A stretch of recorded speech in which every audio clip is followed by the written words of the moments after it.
وننزل من القرآن ما هو شفاء ورحمة للمؤمنين ولا يزيد الظالمين إلا خسارا.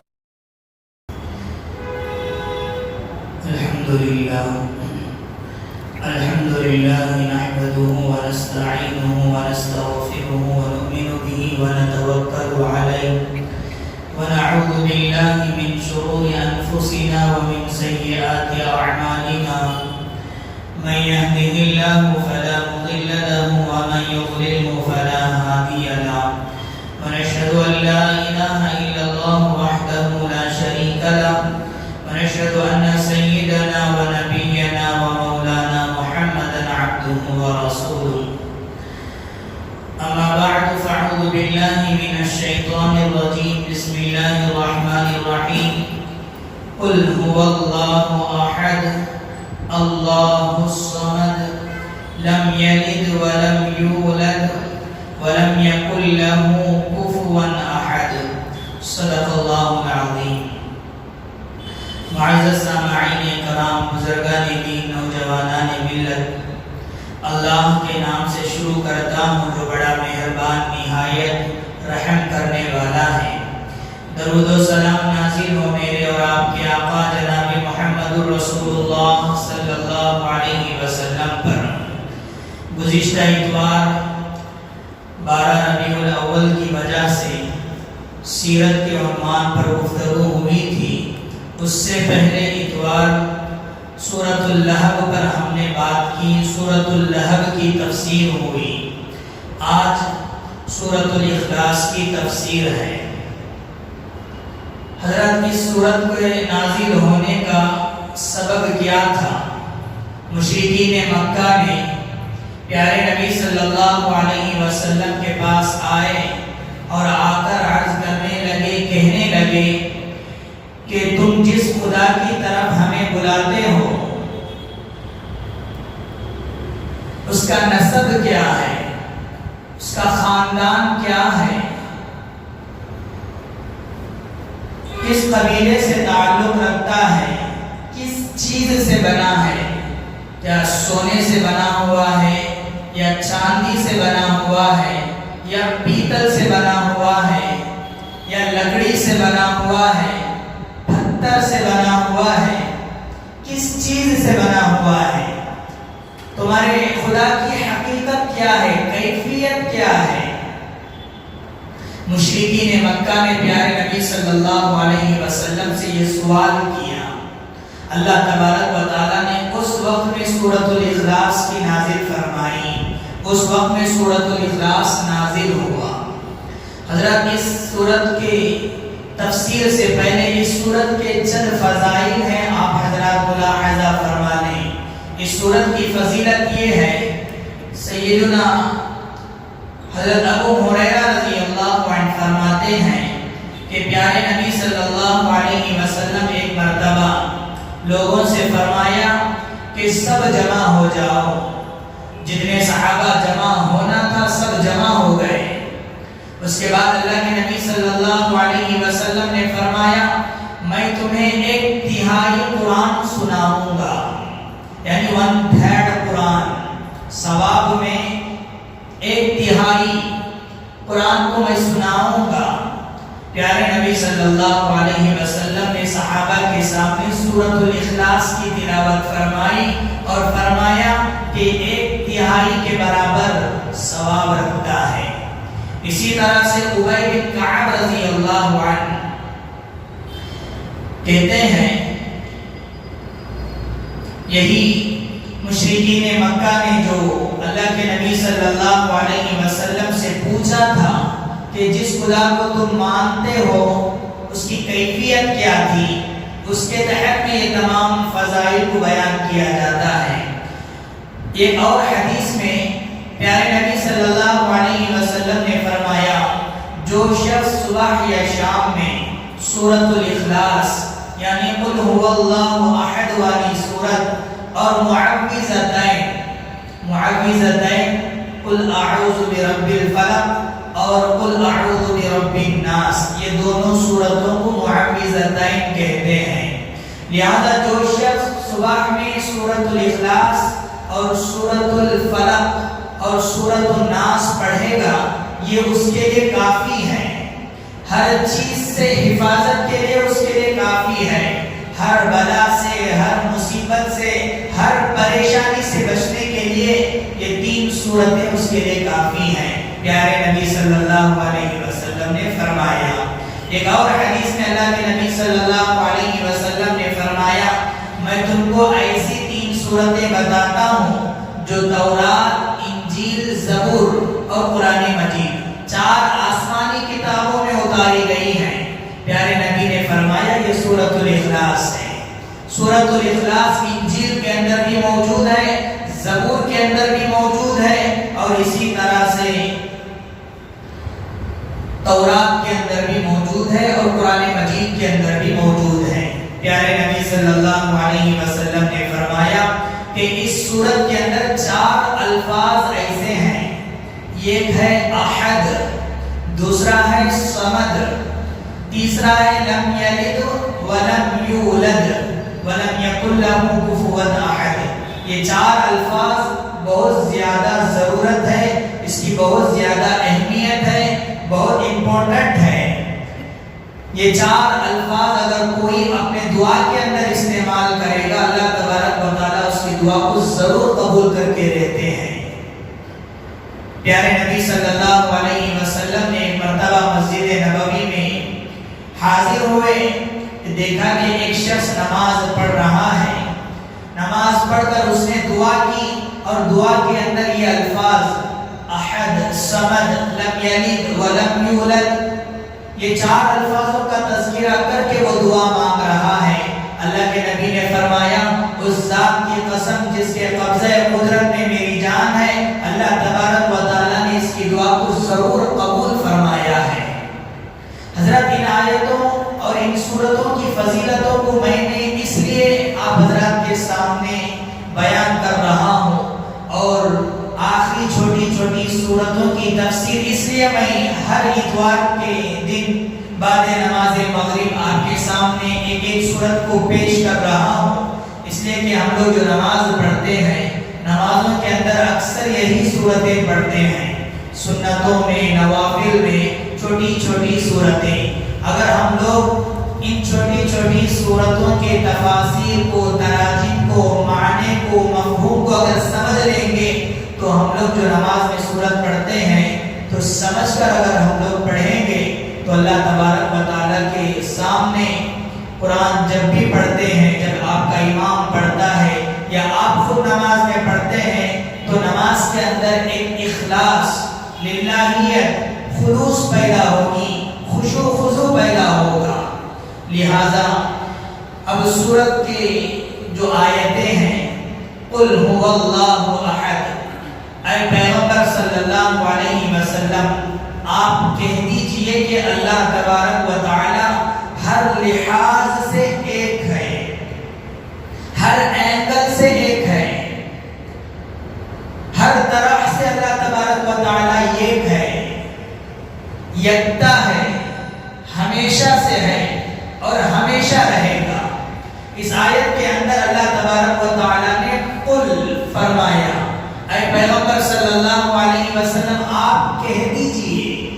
اس سے ہم لوگوں کو اشارہ ہے کہ پیارے نبی صلی اللہ علیہ وسلم کو اللہ تبارک و تعالی نے لوگوں کے ہدایت کے لیے بھیجا ہے، رہنمائی کے لیے بھیجا ہے۔ اسی لیے نبیوں کو کہا جاتا ہے پیغامبر۔ پیغامبر کہتے ہیں جو پہنچانے والا، میسج کو پہنچانے والا ہے۔ جو نبی ہے، رسول ہے، پیغمبر ہے، وہ اللہ تبارک و تعالیٰ کے احکامات کو پہنچانے والے ہیں، اللہ تبارک و تعالیٰ کے جو قرآن ہے اس کو پہنچانے والے ہیں۔ اس لیے ہم لوگوں کو اس سے پتہ چلتا ہے کہ قل، اے پیغمبر صلی اللہ علیہ وسلم آپ کہہ دیجئے۔ تو اللہ کے نبی صلی اللہ علیہ وسلم کو اللہ تبارک و تعالیٰ نے ہدایت کے لیے بھیجے ہیں۔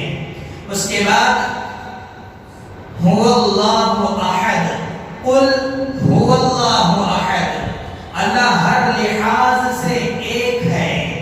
اس آیت کے اندر احد کا لفظ آیا.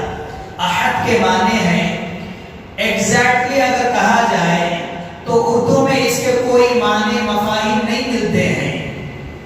مکمل طور پر احد کا معنی بیان کرنے کے لیے کوئی لفظ نہیں ہے.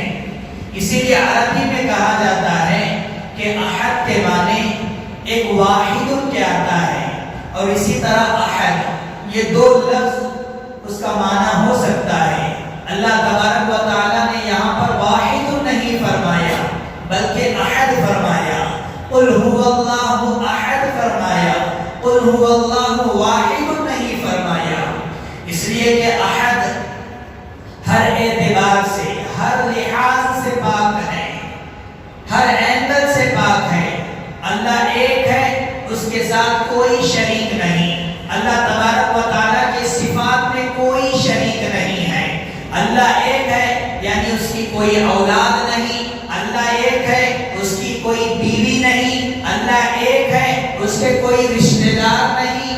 اللہ ایک ہے، اس کے ساتھ کوئی کام کرنے والا نہیں، یعنی پارٹنر نہیں ہے، ہمسر نہیں، ساجی نہیں ہے، شریک نہیں ہے. اگر اس آیت کے اندر، اس ایک آیت کے اندر اگر ہم لوگ ہمارا سر کھپاتے چلے جائیں گے تو جب بھی اس آیت کی تفسیر ہم کرنے سے عاجز ہیں. اتنا اس آیت کے اندر وسیع معنی رکھا گیا ہے. اسی لیے بعض علماء نے کہا ہے کہ اللہ منفرد ہے. ہم لوگ جو 1 2 3 جو ہماری زبان میں ہم لوگ جو گنتی گنتے ہیں اعداد، اس کے اندر جو 2 آتا ہے اس کے مقابل میں جو 1 آتا ہے، اللہ تبارک و تعالیٰ کے لیے یہ لفظ بھی استعمال ہم نہیں کر سکتے. وہ 1 کے اندر بھی مکمل طور پر 1 کا معنی نہیں ہے. لہذا اس آیت کے اندر اللہ تبارک و تعالیٰ نے فرمایا کہ اے پیغمبر صلی اللہ علیہ وسلم آپ کہہ دیجئے کہ اللہ تبارک و تعالیٰ ہر لحاظ سے، ہر اینگل سے ایک ہے، یکتا ہے، تنہا ہے. لہذا اس آیت کے تحت میں مفسرین کرام نے بیان کیا ہے، ایک اہم بات کو، ایک اہم نقطہ کو بیان کیا ہے. اللہ تبارک و تعالیٰ نے اس دنیا کے اندر جو انسان کو پیدا فرمایا ہے، 3 طرح کے انسان ہوتے ہیں جس کا تذکرہ اللہ تعالیٰ نے سورۃ الواقعہ کے اندر ذکر فرمایا. والسابقون السابقون اولئک المقربون. دنیا کے اندر انسان ہیں، بعض انسانوں میں سے وہ ہیں جو اللہ تبارک و تعالیٰ کے مقربین ہیں، خاص بندے ہیں، اللہ تبارک و تعالیٰ کے احکامات پر مکمل عمل کرنے والے ہیں اور انسانوں کے حقوق کو مکمل ادا کرنے والے ہیں. کوئی غلط کام نہیں کرتے، کوئی گناہ کا کام نہیں کرتے. ان کو مقربین کہا جائے گا. اور ایک ہوتے، اور مقربین کے اندر فرشتوں والی جیسی صفات ہوتی ہیں. کسی کو تکلیف نہیں دیتے، کسی کو گالی نہیں دیتے، کسی کو ایذا نہیں پہنچاتے، کوئی چیز وہ غلط کام نہیں کرتے. ان کو کہا گیا کہ والسابقون السابقون اولئک المقربون. ایسے بندے جن کے اندر ملکیت کی صفت پائی جاتی ہے، فرشتوں والی جیسی صفت پائی جاتی ہے. اور ایک انسان ہے، ایک انسان کی ایک قسم یہ ہے جن کے اندر جانوروں والی قسم پائی جاتی ہے. وہ جانوروں کی طرح دوسروں کے ساتھ پیش آتے ہیں. اگر جانور کے بارے میں اگر کہا جائے کہ شیر ہے، شیر کے اندر رحم نہیں ہے، کرم نہیں ہے. وہ اپنے فائدے کے لیے سامنے نہیں دیکھے گا کہ یہ کس کو میں تکلیف پہنچا رہا ہوں. وہ سامنے ہرن پر حملہ کرے گا تو یہ نہیں سوچے گا کہ یہ جس ہرن پر میں حملہ کر رہا ہوں یہ بہت چھوٹا سا ہے، یہ بچہ ہے، یہ نہیں سوچے گا شیر. اور اسی طرح شیر ہرن پر حملہ کرتے ہوئے یہ نہیں سوچے گا کہ یہ ہرن ماں ہو سکتی ہے، اس کے چھوٹے چھوٹے بچے ہو سکتے ہیں. شیر کے اندر بہیمیت پائی جاتی ہے، جانوروں والی صفت پائی جاتی ہے۔ اللہ تبارک و تعالیٰ نے انسانوں کے اندر فرشتوں والی صفت بھی رکھا ہے، جانوروں والی صفت بھی رکھا ہے، جس کو کہا جاتا ہے کہ اصحاب الشمال۔ ایک ہوتا ہے والسابقون السابقون اولئک المقربون، جو مقربین ہیں، خاص بندے ہیں جن کے اندر ملکیت کی صفت پائی جاتی ہے، فرشتوں کی صفت پائی جاتی ہے، اور دوسری صفت جن کے اندر بہیمیت پائی جاتی ہے، جانوروں والی صفت پائی جاتی ہے۔ اللہ تبارک و تعالیٰ نے ان کو اصحاب الشمال سے تعبیر کیا، اور اسی طرح انسانوں کی ایک تیسری صفت ہے اصحاب الیمین، جن کے اندر ملکیت کی صفت بھی پائی جاتی ہے، جن کے اندر بہیمیت کی صفت بھی پائی جاتی ہے، لیکن وہ حد اعتدال میں رہتے ہیں، ایک دم اعتدال میں رہتے ہیں۔ اللہ تبارک و تعالیٰ نے ان کو کہا کہ اصحاب الیمین۔ یہ تینوں قسم کے انسانوں کا تذکرہ اللہ تبارک و تعالیٰ نے سورۃ الواقعہ کے اندر ذکر فرمایا۔ اب یہ تین جماعتیں ہیں۔ اب یہاں پر قل هو اللہ احد کی آیت پر ذرا غور فرمائیے۔ اللہ تبارک و تعالیٰ کہتا ہے کہ قل هو اللہ احد، اے پیغمبر صلی اللہ علیہ وسلم آپ کہہ دیجئے کہ ہو، جو ہو ہے، اس سے مقربین کی طرف اشارہ ہے کہ جو اللہ کے خاص بندے ہیں وہ اللہ ایک ہے اگر کہہ دیا جائے تو وہ مقربین بندے ہیں، خاص بندے ہیں، جن کے اندر ملکیت کی صفت پائی جاتی ہے، فرشتوں کی صفت پائی جاتی ہے، یہ ان لوگوں کے لیے کافی ہو جاتا ہے۔ اور جو انسان حد اعتدال میں رہتے ہیں، ان کے اندر فرشتوں والی صفت بھی اعتدال ہے، اور وہ چوپایوں کی قسم سے بھی وہ ان کی صفت پائی جاتی ہے، ہر چیز میں وہ اعتدال میں رہتے ہیں، تو اللہ تبارک و تعالیٰ نے ان کے لیے هو اللہ کا لفظ استعمال فرمایا۔ مقربین کے لیے ہو کا لفظ اور اصحاب الیمین کے لیے هو اللہ کا لفظ۔ اے پیغمبر صلی اللہ علیہ وسلم آپ کہہ دیجئے کہ وہ اللہ ایک ہے، اور یہ مکمل طور پر آیت اللہ تبارک و تعالیٰ نے ان انسانوں کی طرف اشارہ کر کے فرمایا جن کے اندر خالص بہیمیت کی صفت پائی جاتی ہے، جن کے اندر جانوروں والی صفت پائی جاتی ہے، جو غلط راستوں میں ہیں، جو کفر و شرک میں پایا مبتلا ہے۔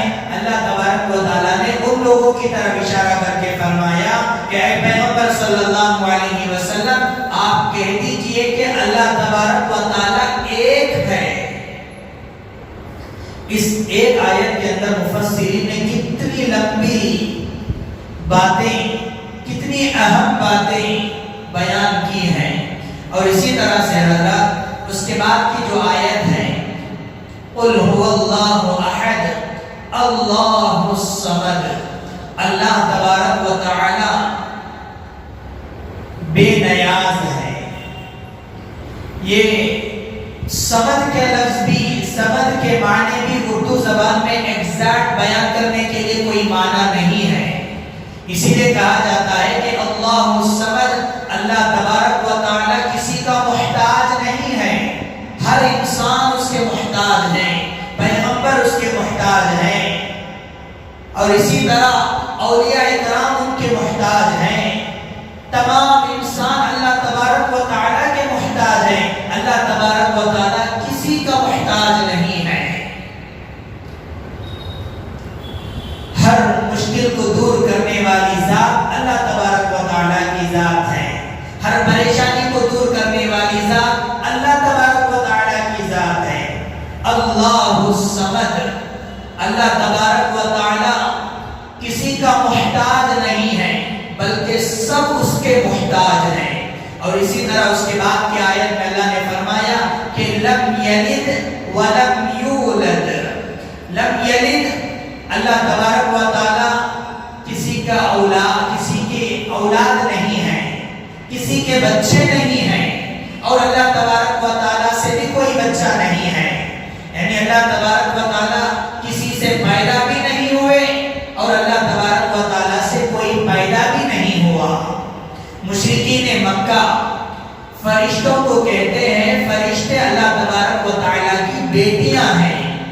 عیسائی کہتے ہیں کہ حضرت عیسیٰ علیہ السلام اللہ تبارک و تعالیٰ کے بیٹے ہیں،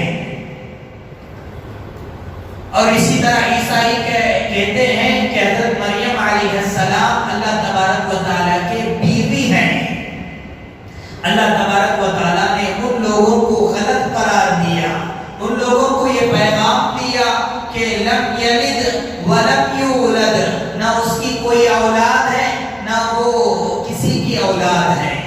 اللہ تبارک و تعالیٰ کسی کا بیٹا بھی نہیں ہے اور اللہ تبارک و تعالیٰ کے کوئی بچے بھی نہیں ہیں۔ وَلَمْ يَكُنْ لَهُ كُفُوًا أَحَدٌ، اس کے جوڑ کا کوئی نہیں ہے، اس کے مثل کا کوئی نہیں ہے۔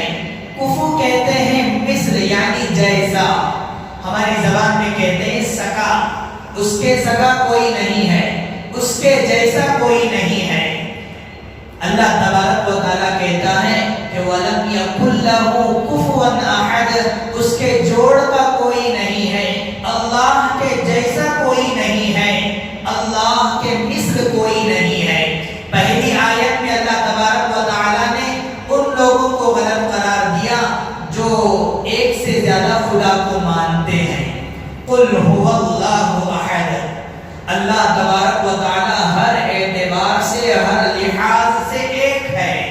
اللہ تبارک و تعالیٰ نے اس آیت میں ان لوگوں کو غلط قرار دیا جو ایک سے زائد خدا کو مانتے ہیں۔